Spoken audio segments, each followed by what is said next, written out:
छठी माई के घाट बारी पावन लागेला सुहावन हो। छठी माई के घाट बारी पावन लागेला सुहावन हो। वही लोग के होखेला जुटावन लागेला सुहावन हो। छठी माई के घाट बारी पावन लागेला सुहावन हो।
नजारा हम पाइले मन के बनावे लालू भावन लागेला सुहावन हो।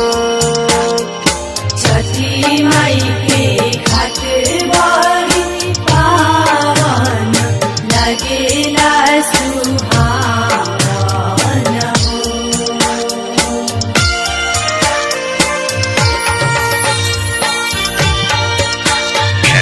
Studio Doctor.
भजन भाव बनेला रिझावन लागेला सुहावन हो। छठी माई के घाट बारी पावन लागेला सुहावन हो।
लागेला सुहावन हो।